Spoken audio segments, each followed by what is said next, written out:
یا رب صل. بسم اللہ الرحمن الرحیم. سورہ رعد کا رکوع نمبر 5 اور 13ویں پارے کا رکوع نمبر 11. یہ میں انشاءاللہ آج سٹارٹ کروں گا. سب سے پہلے لفظی ترجمہ مختصر گرامر کے ساتھ، پھر انشاءاللہ اس کی تفسیر ہوگی. اعوذ باللہ من الشیطان الرجیم. بسم اللہ الرحمن الرحیم. وَلَقَدِ اسْتُهْزِئَ بِرُسُلٍ مِّن قَبْلِكَ، البتہ تحقیق استہزاء کیا گیا ان رسولوں کے ساتھ جو آپ سے پہلے گزرے ہیں. فَأَمْلَيْتُ، املا کا معنی ہوتا ہے مہلت دینا. فَأَمْلَيْتُ، پس میں نے مہلت دی. لِلَّذِينَ كَفَرُوا، ان لوگوں کو جو کافر تھے. ثُمَّ أَخَذْتُهُمْ، پھر میں نے ان کو پکڑ لیا. فَكَيْفَ كَانَ عِقَابِ، عقاب اصل میں تھا عقابی، کیسا ہوا میرا عذاب. آفَمَنْ هُوَ قَائِمٌ عَلَى كُلِّ نَفْسٍ، بھلا وہ ذات. آفَمَنْ، تو کیا وہ ذات. ہوا قائم، جو قائم ہے. علی کل نفس، ہر نفس پر. بما کسبت، ان اعمال کے ذریعے، ان اعمال کی وجہ سے جو اس نفس نے کمائے ہوں.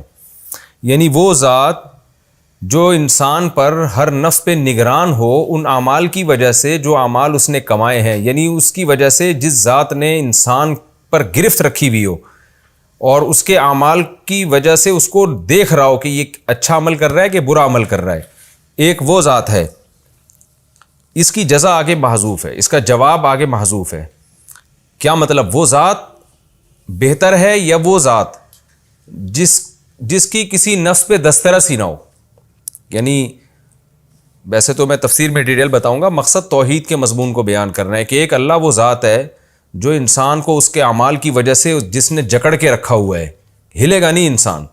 اور ایک ذات وہ ہے جس کو پتہ ہی نہیں کہ انسان کر کیا رہا ہے، اچھا کر رہا ہے کہ برا کر رہا ہے، جو تمہارے جھوٹے خدا ہیں. تو بتاؤ ان دونوں میں بہتر کون ہے؟ یہ جملہ آخر محذوف ہے. وَجَعَلُوا لِلَّهِ شُرَكَاءَ، اور انہوں نے ٹھہرا لیے ہیں اللہ کے لیے شرکا. قُلْ سَمُّوهُمْ، اے نبی آپ ان سے کہہ دیجئے. سمو، سما یسمی، تسمیتاً کا معنی نام رکھنا یا نام بتانا. تو قل سموہم، اے نبی ان سے کہہ دیجئے ان کے نام تو بتاؤ تم. ام تنبئونہ، یا تم اللہ کو خبر دے رہے ہو ایسی چیز کی. بما لا یعلم، جس کو اللہ خود بھی نہیں جانتا. فی الارض، زمین میں. یعنی زمین میں اللہ کو خود علم ہے ہی نہیں کہ ایسا بھی کچھ ہے. تفسیر میں ڈیٹیل ہوگی انشاءاللہ. ام بظاہر من القول، یا تم بات کے ظاہر کی وجہ سے ایسی بات کرتے ہو. یعنی اللہ کو جو تم خبر دے رہے ہو ایسی چیز کی خبر دے رہے ہو کہ جس کا اللہ کو بھی پتہ نہیں ہے. یا تم یہ جو خبر دے رہے ہو، کون سی خبر؟ کہ تم نے بہت سارے بتوں کو جو معبود ٹھہرا لیا ہے، یہ تمہارے معبود ہے. یہ جو خبر ہے بظاہر من القول، کہ تم بات کے ظاہر سے کہہ رہے ہو، یہ کوئی دلیل نہیں ہے، تم خود مانتے ہو کہ اوپر سے کہہ رہے ہو. کیا ایسی بات ہے کیا؟ دوبارہ آسان ترجمہ کر دیتا ہوں میں. قل سموہم، اے نبی آپ ان سے کہہ دیجئے کہ ان بتوں کے نام تو بتاؤ. ام تنبئونہ بما لا یعلم فی الارض ام بظاہر من القول، یا تم اللہ کو ایسی بات کی خبر دے رہے ہو جس کو اللہ کا بھی علم نہیں ہے، اللہ کو بھی جس بات کا علم نہیں ہے، یا صرف قول کی ایک ظاہری بات کر رہے ہو، صرف باتوں کی حد تک تم یہ کہہ رہے ہو کہ خدا کے علاوہ اور بھی معبود ہیں. بل زین للذین کفروا، بل کا کیا مطلب ہوتا ہے؟ پچھلی تمام باتوں کو غلط قرار دینا اور اگلی بات کا دعویٰ کرنا.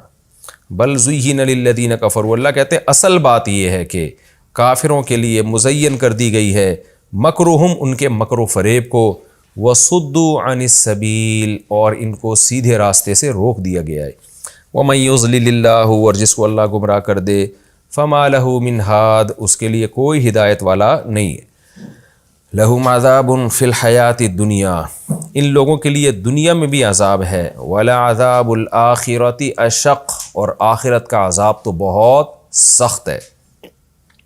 وما لہم من اللہ من واق، اور نہیں ہوگا اللہ سے ان کے لیے کوئی بچانے والا، یعنی اللہ کے عذاب سے ان کو کوئی بچانے والا نہیں ہوگا. مثل الجنۃ التی وعد المتقون، اس جنت کی مثال جس کا متقیوں سے وعدہ کیا گیا ہے. تجری من تحتها الانہار، اس جنت کے نیچے نہریں بہتی ہیں.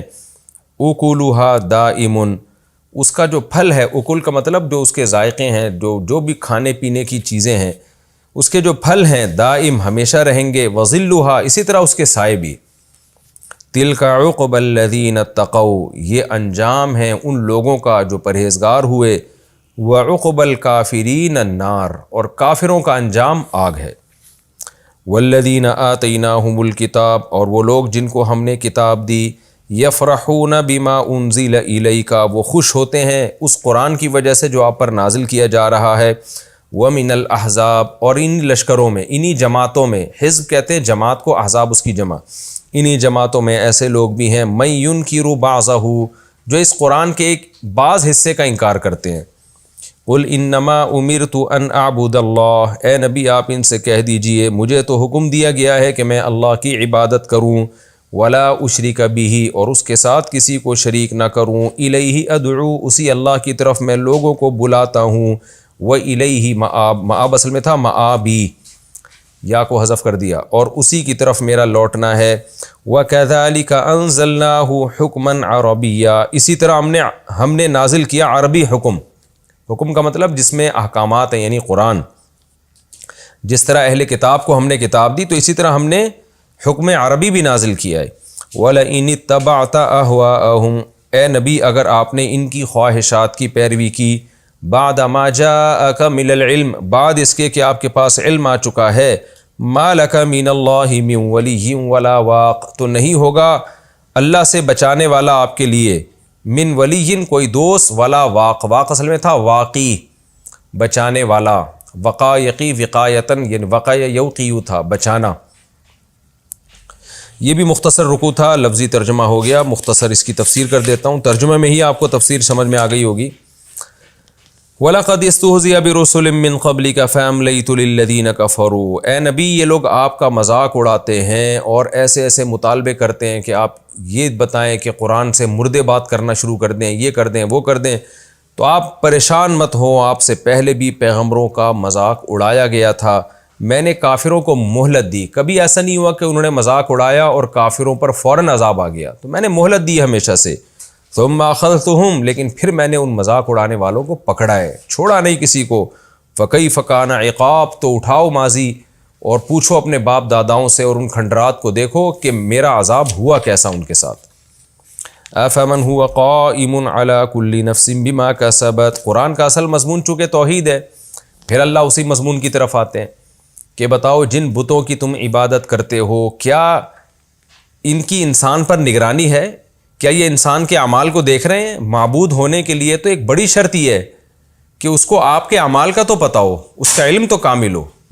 تو اللہ فرماتے ہیں ایک ذات تو وہ ہے جو اللہ کی ہے، هو قائم علی کل نفس بما کسبت، وہ تو ہر نفس پہ نگران ہے، اس کے عمل کو دیکھ رہا ہے۔ اور ایک تمہارے معبود ہیں جو بند کمرے میں ہوں تو بند کمرے میں ہی ہیں، جہاں بٹھا کے چلے جاؤ قیامت تک وہیں رہیں گے، ان کو تمہارے اعمال کی خبر نہیں ہے، تو تم ان کو خوش کیسے کرو گے؟ معبود جس کو خوش کیا جاتا ہے عبادت کر کے، اس کو پتہ تو ہوگا آپ کیا کر رہے ہیں، اچھا عمل کریں گے وہ ثواب دے گا آپ کو، برا عمل کریں گے وہ سزا دے گا، لیکن اس کو علم تو ہو، تو یہ علم تو اللہ کے پاس ہے۔ اس کے باوجود قرآن کہتا ہے وَجَعَلُوا لِلَّهِ شُرَكَاءَ، وہ خدا جو ہر نفس پر کی نگرانی کر رہا ہے اس خدا کے ساتھ انہوں نے شریک ٹھہرا لیے ہیں۔ قُلْ سَمُّوهُمْ، اے نبی ان سے کہہ دیجئے ذرا ان کے نام تو بتاؤ ہمیں، وہ کون ہیں؟ اصل میں انہوں نے تو نام رکھے ہوئے تھے، لات، عزا، منات، لیکن یہاں نام کا مطلب یہ ہے کہ ان کی صفات بتاؤ۔ جیسے ہم کہتے ہیں نا کہ یار ایک شخص نے دعویٰ کیا کہ میں یہ پہاڑ کو یہاں سے وہاں ہلا کے دکھاؤں گا، آپ کو پتہ ہے یہ جھوٹا دعویٰ کر رہا ہے، تو آپ کہتے ہیں یار مجھے اس کو بندے کا نام تو بتاؤ، وہ کون ہے بھائی، ہمارے سامنے تو لے کر آؤ وہ۔ تو یہ محاورے کے طور پہ کہا جاتا ہے ذرا اس بندے کا ہمیں بھی تو نام بتاؤ، تو مطلب یہ نہیں ہوتا کہ ان کا نام آپ بتانا شروع کر دیں، مطلب یہ کہ ایسا کوئی بھی نہیں کر سکتا۔ تو اللہ بھی فرماتے ہیں کہ تم نے جن کو اللہ کے ساتھ شریک ٹھہرا لیا ذرا ہمیں ان کے نام تو بتاؤ، ہم بھی تو سنیں کون اتنا پاورفل ہے جو اللہ جیسا ہو سکتا ہے۔ اور اگر نام نہیں بتا سکتے اس کا تو پھر ام تنبئونہ بما لا یعلم فی الارض، کیا تم اللہ کو ایسی بات بتا رہے ہو کہ جس کا اللہ کو بھی علم نہیں ہے؟ کیا مطلب تم جب یہ دعویٰ کرتے ہو نا کہ یہ بھی معبود ہیں، ان کے پاس بھی اختیارات ہیں، تو ایسی چیز کا دعویٰ کر رہے ہو جس کا اللہ کو بھی علم نہیں ہے۔ اور اللہ کو علم کیوں نہیں ہے؟ اس لیے کہ یہ علم دنیا میں ہے ہی نہیں، یعنی اللہ کے علم میں جو بات ہے وہ تو یہ ہے کہ یہ عبادت کے قابل نہیں ہے، اور تم اللہ کو ایسی بات بتا رہے ہو جو اللہ کے علم میں نہیں ہے، کیونکہ اللہ کا علم تو صحیح ہوگا نا، غلط بات کا تھوڑی اللہ علم رکھے گا۔ ام بظاہر من القول، یا تم ہوائی باتیں کرتے ہو، صرف اوپر اوپر سے کہتے ہو کہ یہ شریک ہیں جن کی ہم نے عبادت کرنی ہے. تو دونوں باتیں غلط ہیں. بغیر دلیل کے بات کرنا بھی غلط, اور اللہ کے سامنے ایسی چیز کا دعویٰ کرنا ہے جس کا اللہ کوئی پتہ نہ ہو تو تم اللہ سے بھی آگے نکل رہے ہو, تو یہ بھی غلط. پھر صحیح کیا ہے؟ اللہ نے آگے صحیح بات بتائی. بل زُیِّنَ لِلَّذِینَ کَفَرُوا, بلکہ بات اصل میں یہ ہے کہ کافروں کے لیے مزین کر دیا گیا ہے مکرہم, ان کا مکر و فریب, اپنے باپ دادا کی اندھی تقلید. اس میں یہ شرک کرتے ہیں, شرک چھوڑیں گے تو خاندان بائیکاٹ کرے گا, تو اپنے دنیاوی مفاد کی وجہ سے ان کی اس برائی کو شیطان نے ان کے سامنے مزین کر دیا ہے, ایک گندے عمل کو اچھا بنا کے پیش کیا ہے, جس کا نتیجہ کیا نکلا؟ وَصُدُّوا عَنِ السَّبِيلِ, اور سیدھے راستے سے ان کو روک دیا گیا ہے. وَمَن يُضْلِلِ اللَّهُ فَمَا لَهُ مِنْ هَادٍ, واقعی جس کو اللہ گمراہ کر دے اس کو کوئی ہدایت نہیں دے سکتا. تو چونکہ یہ ہٹ دھرم ہے اس لیے اللہ نے ان کے دلوں پر مہر لگا دی. انجام کیا ہوگا؟ لَهُمْ عَذَابٌ فِي الْحَيَاةِ الدُّنْيَا, دنیا میں بھی ان کو عذاب ملے گا. وہ عذاب کیا ہے کہ حدیثوں سے یہ بات ثابت ہے کہ مسلم پر جب کوئی مصیبت آتی ہے تو چونکہ وہ صبر کرتا ہے وہ مصیبت رحمت بن جاتی ہے. غیر مسلم پر جب کوئی مصیبت آتی ہے تو اس مصیبت کے بدلے میں اس کو ثواب نہیں ملتا. تو جو بھی غیر مسلم پر مصیبت آئے گی وہ ایک قسم کا اللہ کا عذاب ہی ہوگا, الا یہ کہ اس مصیبت کی وجہ سے اس کو توبہ کی توفیق مل جائے. تو اللہ فرماتے ہیں دنیا میں بھی مصیبتیں ہیں, وَلَعَذَابُ الْآخِرَةِ أَشَقُّ, اور آخرت کا عذاب تو دنیا سے بہت زیادہ سخت ہے. وَمَا لَهُم مِّنَ اللَّهِ مِن وَاقٍ, اور اللہ سے ان کو کوئی بچانے والا نہیں ہوگا. یہ تو نافرمانوں کا عذاب. قرآن کی عادت ہے جہاں نافرمانوں کی سزا کا اللہ تذکرہ کرتے ہیں وہیں نیک لوگوں کے لیے بشارتیں بھی شروع ہو جاتی ہیں. نیک لوگوں کا کیا ہوگا؟ مثل الجنت التی وعد المتقون, اس جنت کی مثال جس کا متقیوں سے وعدہ کیا گیا ہے. تجری من تحتها الانہار, اس کی مثال ایسے جیسے کسی باغ کے نیچے نہریں بہتی ہوں, اس کے نیچے نہریں بہتی ہوں گی. اکلھا دائم, اس کا پھل ہمیشہ رہے گا. وظلھا, اور جنت کے سائے بھی ہمیشہ رہیں گے. دیکھیں جنت میں دھوپ نہیں ہوگی, جب دھوپ نہیں ہوگی تو سایہ بھی نہیں ہوگا. تو یہ مجازن سایہ کہا گیا ہے جنت کی ٹھنڈک کو, کہ وہاں جو ایک ٹھنڈک ہوگی, معتدل موسم ہوگا, وہ ہمیشہ ہوگا, جیسے کہ سائے میں انسان کو راحت ملتی ہے. تلک عقبی الذین اتقوا, یہ انجام ہوگا ان لوگوں کا جنہوں نے تقوی اختیار کیا. وعقبی الکافرین النار, اور کافروں کا انجام آگ ہے. والذین آتیناہم الکتاب یفرحون بما انزل الیک, اللہ نے توحید پر ایک عقلی دلیل دی نا پہلے کہ اللہ تو ہر چیز پر نگہبان ہے, تمہارے معبود کیا کر رہے ہیں. آگے اللہ ایک نقلی دلیل بھی دے رہے ہیں. نقل کا مطلب, نقلی سے یہ اردو والا نقلی نہیں ہے, نقل کا مطلب پچھلی آسمانی کتابوں سے, کہ اللہ فرماتے ہیں یہود و نصارہ جن کو ہم نے تورات اور انجیل دی, ان میں کتنے لوگ ایمان لے کر آ رہے ہیں. وہ تورات اور انجیل میں خوشخبریاں دیکھتے ہیں نبی صلی اللہ علیہ وسلم کی, تو ان سے جا کے حالات پوچھو. والذین آتیناہم الکتاب, وہ لوگ جن کو ہم نے کتاب دی, یفرحون بما انزل الیک, وہ تو آپ پر کتاب نازل ہونے سے خوش ہیں, لیکن انہی میں کچھ ایسے لوگ بھی ہیں من ینکر بعضہ, جو اس قرآن کے بعض حصے کا انکار کر دیتے ہیں. بعض سے کیا مراد ہے؟ قرآن کی کچھ آیتیں ایسی ہیں جو تورات اور انجیل کے احکامات کے تورات اور انجیل میں الگ حکم ہے, قرآن میں الگ حکم ہے. تو اہل کتاب میں ایک گروپ وہ تھا جو کہتا تھا کہ یہ قرآن درست ہے, لیکن کچھ احکامات اس کے صحیح نہیں ہیں, کیونکہ تورات اور انجیل کے خلاف جا رہے ہیں وہ احکام. حالانکہ اصولی طور پر مسئلہ یہ تھا کہ اللہ تعالیٰ نے کچھ احکام یہودیوں کو تورات میں دیے, پھر زمانے کے بدلنے سے انجیل میں ان کو تبدیل کر دیا, پھر قرآن میں بھی ان کو تبدیل کر دیا. وہ فروعی احکام تھے. عقیدے تورات, انجیل اور قرآن کے سیم ہیں, جیسے کہ آگے آ رہا ہے. تو اہل کتاب پر رد کیا جا رہا ہے کہ وہ اہل کتاب جو اس کے بعض حصے کا انکار کرتے ہیں فروعی مسائل کی وجہ سے, وہ غلطی پر ہیں. کیوں؟ آگے قرآن کہتا ہے قل انما امرت, اے نبی آپ ان سے کہہ دیجئے مجھے یہ حکم دیا گیا ان اعبد اللہ, کہ میں اللہ کی عبادت کروں, ولا اشرک بہ, اور اس کے ساتھ شریک نہ کروں. اس مضمون میں تو تورات اور انجیل اور قرآن سیم ہے. باقی فروعی مسائل میں تو زمانے کے لحاظ سے تبدیلی ہو سکتی ہے, وہ تو پھر انجیل والوں کو چاہیے تورات کا بھی انکار کریں. تو یعنی قرآن نے ان اہل کتاب کا تذکرہ کیا جو قرآن پر ایمان لاتے ہیں. ظاہر ہے وہ اہل کتاب جو ایمان نہیں لائے ان کا تو تذکرہ نہیں ہو رہا, ان کا تذکرہ کیا جن کو جو ایمان لے کر آتے ہیں. پھر ان میں دو جماعتوں کا اللہ نے ذکر کیا. کچھ تو ہے جو پورے مسلمان ہو گئے, کچھ کہتے ہیں بھائی یہ پوری کتاب کو ہم نہیں مانتے, لیکن قرآن کے بعض حصے کا انکار پوری کتاب ہی کا انکار ہے اللہ کی نظر میں. تو ان کا جواب دیا جا رہا ہے کہ اے نبی آپ ان سے کہہ دیجئے کہ مجھے یہ حکم دیا گیا ہے کہ میں اللہ کی عبادت کروں اور اس کے ساتھ کسی کو شریک نہ کروں. تو یہ مضمون تو تورات اور انجیل اور قرآن کا سیم ہے, تو تم کیسے قرآن کے بعض حصے کا انکار کر رہے ہو؟ فروعی مسائل کا انکار کرتے ہو, وہ تو پھر ہر زمانے کے لحاظ سے تبدیل ہوتے ہیں. الیہ ادعو, میں اسی اللہ ہی کی طرف لوگوں کو بلاتا ہوں اور اسی کی طرف مجھے لوٹ کر جانا ہے. تو اس سے یہ بھی پتہ چلا کہ توحید کے ساتھ تورات اور انجیل اور قرآن کا اتفاق اس پر بھی ہے کہ میدان حشر قائم ہوگا, ہم سب نے اللہ کی طرف لوٹ کر جانا ہے. وَكَذَلِكَ أَنزَلْنَاهُ حُكْمًا عَرَبِيًّا, اس طرح ہم نے اس عربی حکم کو نازل کیا, آرڈرز کو نازل کیا عربی میں. جیسے ہم نے تورات اور انجیل کو نازل کیا نا, تو ہم نے قرآن بھی اسی طرح ہم نے نازل کیا ہے. وَلَئِنِ اتَّبَعْتَ أَهْوَاءَهُمْ, اور اے نبی اگر آپ نے ان کی خواہشات کو فالو کیا. وہ خواہشات کیا تھیں؟ بعض اہل کتاب کہتے تھے آپ قرآن میں کچھ تبدیلی کر لیں جو بالکل انجیل اور تورات کے مطابق بنا دیں تو پھر ہم اس پر بھی ایمان لے آئیں گے. تو قرآن کہہ رہا نا نا نا نا نا, اے نبی اگر آپ نے ان کی خواہشات کی اتباع کی, بعد ما جاءک من العلم, بعد اس کے کہ آپ کے پاس علم آ چکا ہے, ما لک من اللہ من ولی ولا واق, تو اے نبی آپ کے لیے نہ کوئی اللہ کی طرف سے دوست ہوگا جو آپ کی مدد کرے اور نہ کوئی واقعی سے ہے یہ نا بچانے والا. یہ بھی ہمارا رکوع کمپلیٹ ہو گیا. مختصر اور آسان تفسیر تھی اس کی. ہم اب اگلے رکوع کی طرف چلتے ہیں. سورہ رعد کا رکوع نمبر 6 اور 13ویں پارے کا رکوع نمبر 12. مختصر لفظی ترجمہ, مختصر گرامر, پھر انشاءاللہ اس کے بعد اس کی تفسیر ہوگی. ہم لفظی ترجمے کی طرف چلتے ہیں. بسم اللہ الرحمن الرحیم.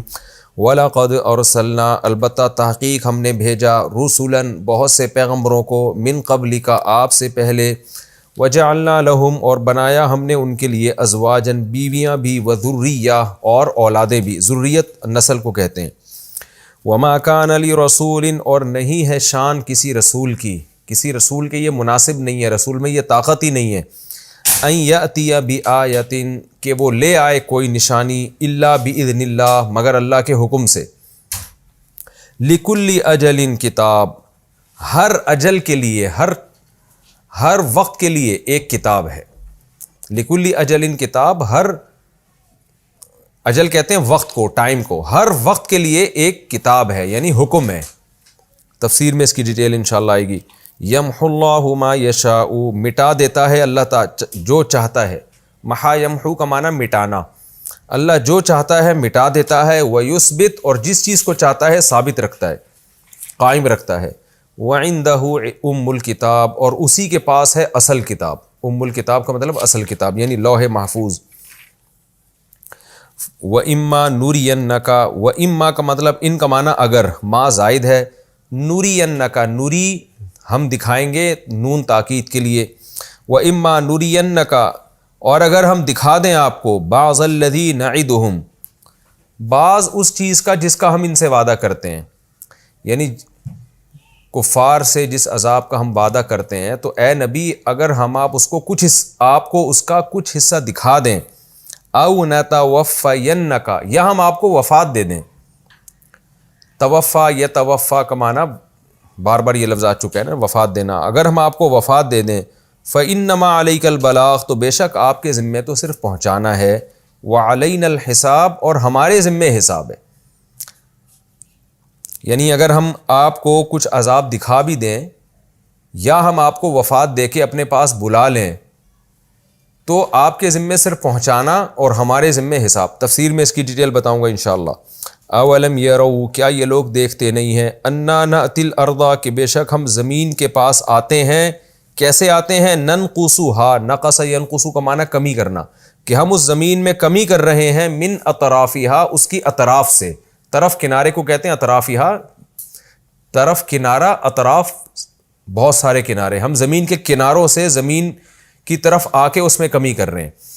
یہاں مطلب یہ نہیں ہے کہ ہم زمین کے پاس آتے ہیں. جب آپ کوئی کام کا ارادہ کرتے ہیں نا تو اس میں بھی یوں تعبیر کیا جاتا ہے کہ میں وہاں گیا اور میں نے یہ کام کیا.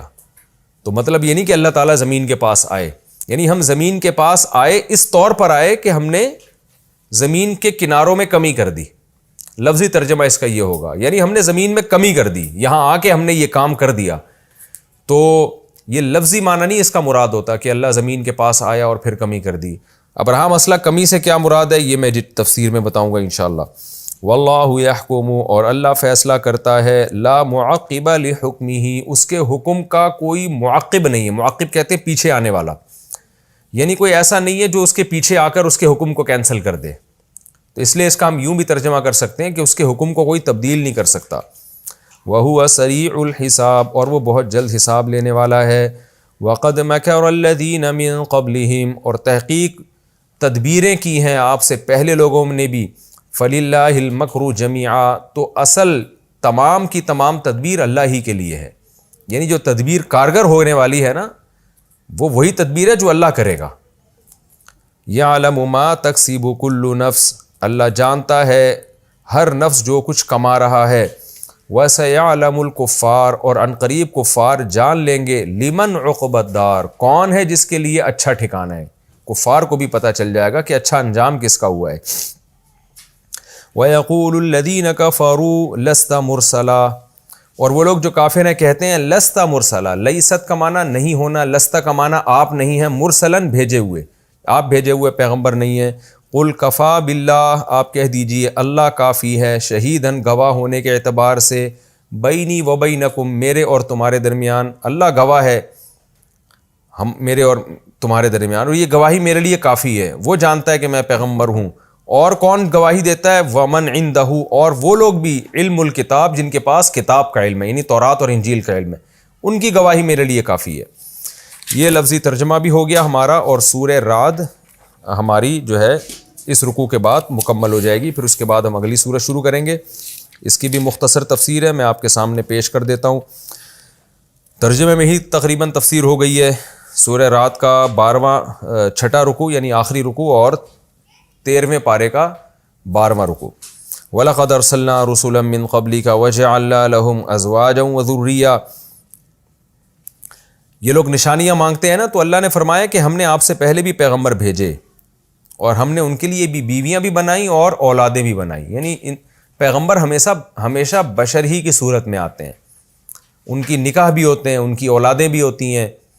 تو یہ جو دعویٰ کہ پیغمبر کوئی الگ سے کوئی مخلوق ہو، ایسا کبھی بھی نہیں ہوتا۔ وما کان لرسول ان یاتی بآیۃ الا باذن اللہ، اور بار بار جو یہ مطالبہ کرتے ہیں کہ اس پر کوئی نشانی نازل کیوں نہیں ہوئی، تو رسول کے بس میں نہیں ہے کہ کوئی معجزہ لے آئیں مگر اللہ کے حکم سے، یعنی معجزہ رسول کی طاقت میں ہوتا ہی نہیں ہے، یہ تو اللہ کا کام ہے۔ تو یہ نبی سے مطالبہ کس بیس پہ کیا جا رہا ہے؟ جو کام نبی کر نہیں سکتے اس کام کا نبی سے مطالبہ کیوں کرتے ہو؟ لکل اجل کتاب، رہا مسئلہ یہود و نصارہ کا، آپ نے دیکھا پچھلے رکوع میں یہ تھا نا کہ یہودیوں اور عیسائیوں میں جو اہل کتاب ہیں وہ اس قرآن کے بعض حصے پر ایمان لا رہے ہیں اور بعض کا انکار کر رہے ہیں۔ اور کن آیتوں کا انکار کر رہے ہیں؟ وہ آیتیں جو تورات اور انجیل سے میچ نہیں کرتی، اس کا حکم کچھ اور ہے، اس میں کچھ اور آرڈر دیا جا رہا ہے، اس کا بھی اللہ نے جواب دیا۔ لکل اجل کتاب، ہر وقت کے لیے ایک کتاب ہے، یعنی ہر زمانے کے لیے ایک کتاب ہے جس میں اس زمانے کے حساب سے احکام ہوتے ہیں۔ تو تورات اور انجیل اپنے زمانے کے لحاظ سے تھیں، اب زمانہ تبدیل ہوا ہے تو اس کے حکام بھی چینج ہو گئے ہیں، تو اس لیے یہود و نصارہ کا یہ اعتراض بجا نہیں ہے۔ یمح اللہ ما یشاء، دوسری بات یہ کہ اللہ کو اختیار ہے نا اپنے جو چاہے حکم تبدیل کر دے۔ تورات میں کچھ احکام تھے جو اللہ نے انجیل میں چینج کر دیے، اب انجیل میں کچھ احکام تھے جو اللہ نے قرآن میں چینج کر دیے۔ کیوں؟ یمح اللہ ما یشاء، اللہ جو چاہتا ہے مٹا دیتا ہے، یعنی جس آرڈر کو چاہتا ہے کینسل کر دیتا ہے، وَيُثْبِتُ، اور جس حکم کو چاہتا ہے اللہ باقی رکھتا ہے، تو یہ اللہ کے اختیار میں ہے۔ وَعِندَهُ أُمُّ الْكِتَابِ، اور اللہ کے پاس اصل کتاب ہے جس کو لوح محفوظ کہا جاتا ہے۔ یعنی یہ جو چینجنگ بھی ہو رہی ہے یہ ایسا ہی نہیں ہو رہی ہے کہ بس افراتفری میں یوں چلو اس حکم کو نکال دو، یہ والا لے آؤ، یہ حکم تورات میں تھا اس کو انجیل میں بدل دو، بس انجیل میں تھا تو اب تورات میں بدل دو، ایسا ہی نہیں ہو رہا، بلکہ اللہ کے پاس ایک لوح محفوظ ہے، اس میں ہر چیز مرتب طریقے سے لکھی ہوئی ہے، اس کے حساب سے یہ چینجنگ ہوگی۔ اس میں پہلے سے اللہ نے لکھا ہوا تھا کہ تورات میں یہ احکام ہوں گے، انجیل میں یہ ہوں گے، جب قرآن آئے گا تو زمانہ چینج ہو چکا ہوگا، تو اس میں بھی پھر شروع میں یہ احکام ہوں گے، پھر مزید تبدیلی زمانے میں آئے گی تو قرآن کے بھی ان احکام کو اللہ قرآن ہی میں چینج کر دے گا، تو یہ سب چیزیں پہلے سے طے شدہ ہیں۔ تو ایسا نہیں ہے کہ تم اللہ کو مشورے دو کو کیا صحیح ہے اور کیا غلط۔ آگے اللہ فرماتے ہیں وَإِمَّا نُرِيَنَّكَ بَعْضَ الَّذِي نَعِدُهُمْ أَوْ نَتَوَفَّيَنَّكَ، رہا مسئلہ اس کا کہ پچھلی آیتوں میں تھا نا کہ یہ چاہتے ہیں کہ وَيَسْتَعْجِلُونَكَ بِالسَّيِّئَةِ قَبْلَ الْحَسَنَةِ، یہ پچھلے سے پچھلے رکوع میں گزرا ہے کہ یہ عذاب میں جلدی مچاتے ہیں. تو عذاب آتا نہیں تھا تو نبی صلی اللہ علیہ وسلم بھی پریشان ہوتے تھے. تو اللہ نے فرمایا کہ اے نبی آپ کیوں پریشان ہوتے ہیں؟ اگر ہم جس عذاب کا ان سے وعدہ کر رہے ہیں اِمَّا نُرِيَنَّكَ بَعْضَ الَّذِي نَعِدُهُمْ، اس میں سے کچھ حصہ ہم آپ کو دکھا بھی دیں، أَوْ نَتَوَفَّيَنَّكَ، یا ہم آپ کو موت دے دیں، تو آپ کی ذمہ داری تو پوری ہو جائے گی نا. یعنی دو کاموں میں سے ایک کام ہوگا. آپ ان کو تبلیغ کر رہے ہیں، نتیجہ کیا نکلے گا؟ یا تو آپ کی وفات ہو جائے گی اور عذاب نہیں آئے گا. تو جب آپ کی وفات ہو جائے گی تو اللہ آپ کو انعام دے گا تبلیغ کی، آپ کی ذمہ داری پوری ہو جائے گی. اور اگر وفات نہیں ہوتی، عذاب آ جاتا ہے، تو بھی آپ کی پیش گوئی پوری ہو جائے گی. اور مشرکین کے حق میں جو آپ نے پیش گوئیاں کی ہیں اور وہ جو آپ کو بار بار عار دلا رہے ہیں، آپ کو رسوا کرنے کی کوشش کر رہے ہیں کہ کہاں ہے عذاب، کہاں ہے عذاب، تو اس میں مشرکین رسوا ہو جائیں گے الٹا. تو دونوں صورتوں میں آپ کی خیر ہے، لہذا آپ اس کی فکر میں مت رہیں کہ عذاب کیوں نہیں آتا. تو ہماری مرضی، یا تو ہم آپ کو عذاب کا کچھ حصہ دنیا میں دکھا دیں گے ان مشرکین پر کیسے عذاب آتا ہے، یا ہم آپ کو وفات دے کے اپنے پاس بلا لیں گے. دونوں میں آپ کی خیر ہے. لہذا فإنما علیک البلاغ، آپ کا کام ہے ہمارا پیغام پہنچا دینا، وعلینا الحساب، حساب ہمارا کام ہے، وہ اے نبی آپ کا کام نہیں ہے. آپ پیغام پہنچاتے رہیں، ان کا حساب اگر نہیں ہوتا تو وہ ٹینشن آپ نے نہیں لینی ہے، وہ ہمارے ذمے ہے. اولم یروا انا ناتی الارض، اللہ نے آگے فرمایا کہ ایک عذاب تو ان پر آ رہا ہے، وہ تو ان کو نظر آنا چاہیے. وہ کیا ہے؟ کہ زمین ان کے ہاتھوں سے نکلتی جا رہی ہے. روز بروز جتنی بھی یہ اسلام کی مخالفت کر رہے ہیں، زمین ان کے حق میں کم ہوتی چلی جا رہی ہے، جانبین سے سمٹتی چلی جا رہی ہے. تو کیسے سمٹ رہی ہے؟ کہ زمین سے مراد ہے وہ زمین جس پر مشرکین کی حکومت ہے اور غیر مسلموں کی حکومت ہے. تو روز بروز اسلام دنیا میں پھیلتا چلا جا رہا ہے، روز بروز لوگ مسلمان ہو رہے ہیں. تو ہم کیا کر رہے ہیں؟ زمین کے پاس آ کے اس کو سمیٹ کے ان کے حق میں کم کرتے چلے جا رہے ہیں. تو آہستہ آہستہ زمین سمٹتے سمٹتے نتیجہ کیا نکل رہا ہے؟ یہ روز بروز ان کی تعداد کم ہو رہی ہے اور اہل اسلام کی تعداد بڑھ رہی ہے. تو یہ ایک عذاب جو یہ تو دیکھ رہے ہیں اپنی آنکھوں سے.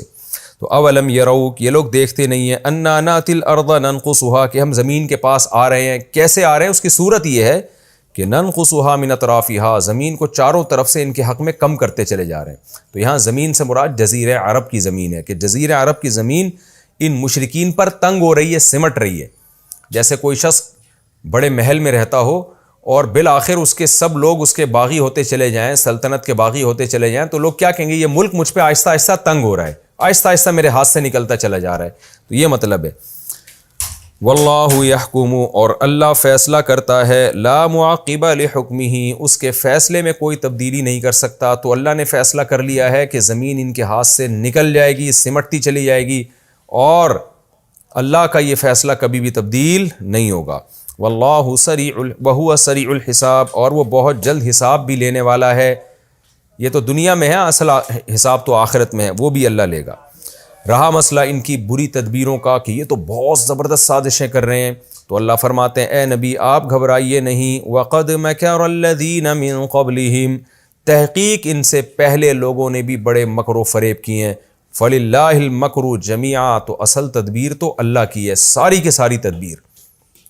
اصل تدبیر کا مالک تو اللہ ہے، تو اللہ کے مقابلے میں تھوڑی کسی کی تدبیر چل سکتی ہے.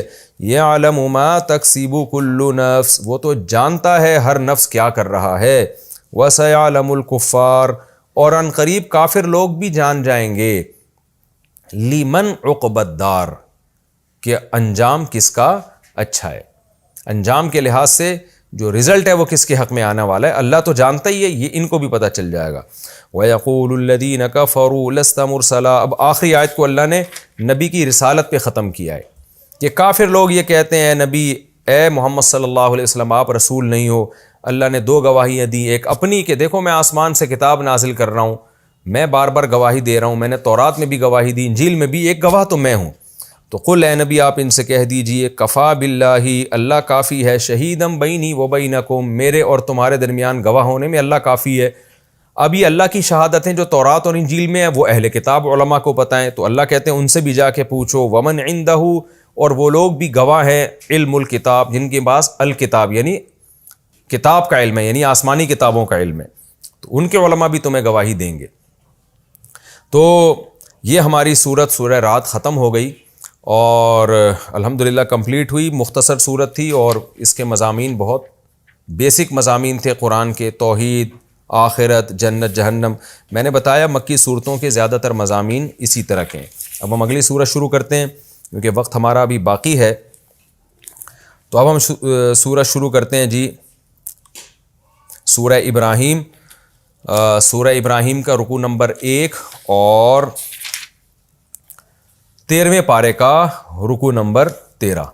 تو حسب معمول اس رکوع کا مختصر لفظی ترجمہ ہوگا، پھر اگر وقت بچا تو انشاءاللہ ہم اس کی تفسیر بھی شروع کریں گے۔ اعوذ باللہ من الشیطان الرجیم، بسم اللہ الرحمن الرحیم۔ الف لام را کتاب انزلناہ، یہ ایک کتاب ہے جس کو ہم نے نازل کیا الیک آپ کی طرف، لتخرج الناس تاکہ اے نبی آپ لوگوں کو نکال دیں، من الظلمات الی النور اندھیروں سے روشنی کی طرف، باذن ربہم ان کے رب کے حکم سے، ان کے رب کے حکم سے آپ ان کو اندھیروں سے روشنی کی طرف نکالیں۔ اور وہ اندھیروں سے روشنی کی طرف نکلنا کیا ہے؟ الی صراط العزیز، اس زبردست غالب بادشاہ کا راستہ، الحمید جو قابل تعریف ہے، تو اس راستے کی طرف آپ ان کو نکالیں۔ اللہ الذی، وہ اللہ ہے، الذی وہ ذات ہے، لہو ما فی السماوات و ما فی الارض جو کچھ آسمانوں میں اور جو کچھ زمین میں ہے اسی کا ہے، وویل للذین کفروا اور تباہی بربادی ہے، وویل للکافرین تباہی بربادی ہے کافروں کے لیے۔ کس چیز سے تباہی ہے؟ من عذاب شدید، شدید عذاب سے، یعنی شدید عذاب ہوگا، اس کی تباہی ہے ان کے لیے۔ یہ کافر وہ لوگ ہیں الذین یستحبون الحیات الدنیا، استحباب کا معنی اچھا سمجھنا، حب سے نکلا ہے نا، استحباب استخراج کی طرح۔ تو یستحبون یہ لوگ محبت کرتے ہیں، اچھا سمجھتے ہیں، الحیات الدنیا دنیاوی زندگی کو، علی الآخرہ آخرت پر، یعنی دنیا کو آخرت پر ترجیح دیتے ہیں یہ لوگ۔ وَيَصُدُّونَ عَن سَبِيلِ اللَّهِ، صد یصد روکنا، اور یہ روکتے ہیں اللہ کے راستے سے، وَيَبْغُونَهَا اور تلاش کرتے ہیں، بغا یبغی کئی بار آ رہا ہے نا تلاش کرنا، وَيَبْغُونَهَا اور تلاش کرتے ہیں ہاں اللہ کے راستے میں، عوجا کجی، یعنی ہر وقت اس میں کوئی کجی تلاش کرتے ہیں، ٹیڑھا پن تلاش کرتے ہیں، یہاں مراد ہے اعتراض، ہر وقت اس میں نیگیٹیوٹی پھیلانے کی کوشش کرتے ہیں اور بیہودہ اعتراض تلاش کر کے اس لوگوں کو اللہ کے راستے سے روکنے کی کوشش کرتے ہیں۔ اولئک فی ضلال بعید، یہ لوگ ہیں ایسی گمراہی میں جو بہت دور کی ہے۔ کیا مطلب؟ بعید عن الحق، ایسی گمراہی جو حق سے بہت دور کی ہے۔ وما ارسلنا من رسول اور نہیں بھیجا ہم نے کوئی پیغمبر الا بلسان قومہ مگر اس کی قوم کی زبان کے ساتھ، جو قوم کی زبان تھی اسی زبان کے ساتھ اللہ نے پیغمبر کو بھیجا ہے، لیبین لہم تاکہ وہ پیغمبر کھول کھول کے بیان کر دیں اس قوم والوں کے لیے۔ فیضل اللہ من یشاء پھر اس کے بعد اللہ چاہتا ہے گمراہ کر دیتا ہے جس کو چاہے، ویہدی من یشاء اور جس کو چاہتا ہے ہدایت دے دیتا ہے، وہو العزیز وہ زبردست غالب ہے، الحکیم حکمت والا ہے۔ وَلَقَدْ أَرْسَلْنَا مُوسَىٰ بِآيَاتِنَا البتہ تحقیق ہم نے بھیجا موسیٰ کو اپنی نشانیوں کے ساتھ۔ کیا کہہ کے بھیجا؟ ان اخرج قومک کہ اے موسیٰ نکال اپنی قوم کو، من الظلمات الی النور اندھیروں سے روشنی کی طرف، وذکرہم اور یاد دلا ان کو، ذکر یذکر تذکیرا یاد دلانا، اور یاد دلا ان کو بایام اللہ اللہ کے ایام۔ اللہ کے ایام کا مطلب اللہ نے جو پچھلی قوموں کے ساتھ معاملات کیے ہیں ان واقعات کو ایام اللہ کہا جاتا ہے۔ تو پچھلے واقعات سے ان کو یاد دلا کہ قوم عاد کے ساتھ کیا ہوا، قوم سمود کے ساتھ کیا ہوا۔ ان فی ذلک لآیات بے شک اس بات میں بڑی بڑی نشانیاں ہیں، لکل صبار شکور ہر اس شخص کے لیے جو خوب صبر کرتا ہے اور خوب شکر ادا کرتا ہے۔ وَإِذْ قَالَ مُوسَىٰ لِقَوْمِهِ اس وقت کو بھی یاد کرو جب موسیٰ نے اپنی قوم سے کہا، اذکروا نعمت اللہ علیکم یاد کرو اللہ کی نعمت جو تمہارے اوپر ہے، اذ انجاکم من آل فرعون جب اللہ نے تمہیں نجات دی فرعونیوں سے، فرعون والوں سے، یسومونکم سام یسومو کا معنی چکھانا، یسومونا وہ چکھاتا تھا، تم کو سوء العذاب برا عذاب، وَيُذَبِّحُونَ أَبْنَاءَكُمْ اور ذبح کر ڈالتا تھا تمہارے بیٹوں کو، وَيَسْتَحْيُونَ نِسَاءَكُمْ اور زندہ چھوڑتا تھا تمہاری عورتوں کو۔ استحیاء کا معنی حیات طلب کرنا، یعنی زندگی طلب کرنا، زندگی چاہتا تھا تمہاری عورتوں کی تاکہ ان کو غلام بنائے۔ وفی ذالکم اور اس بات میں بلاء بہت بڑی آزمائش تھی، ان بڑی آزمائش کا ترجمہ میں تنوین سے کر رہا ہوں، بہت بڑی آزمائش تھی، من ربکم تمہارے رب کی طرف سے، عظیم بہت بڑی، یعنی آزمائش تھی تمہارے، تنوین میں بھی بڑی کا معنی ہے اور عظیم میں بھی، تو اور اس بات میں تمہارے رب کی طرف سے بہت ہی بڑی آزمائش تھی۔ یہ جی اس رکوع کا ہو گیا لفظی ترجمہ۔ تو اب وقت ہمارا چونکہ بہت ہی مختصر 2-3 منٹ باقی رہ گئے ہیں، تو میرا خیال ہے ہم اس کو اگلے ایپیسوڈ میں ہی شروع کر دیں گے، لیکن اس کی تفسیر ہے مختصر، مگر شاید 2-3 منٹ میں نہ ہو سکے، آدھی ہو، تو اگلے ایپیسوڈ میں اس کو ہم یہیں ختم کرتے ہیں۔ تو اگلے ایپیسوڈ میں انشاءاللہ میں سورہ ابراہیم کا پہلا رکوع اور 13ویں پارے کا رکوع نمبر 13، اس کی انشاءاللہ میں تفسیر شروع کروں گا، ترجمہ اس کا ہو چکا ہے۔ اللہ تعالی ہمیں سمجھنے کی اور عمل کرنے کی توفیق عطا فرمائے۔ وما علینا الا البلاغ۔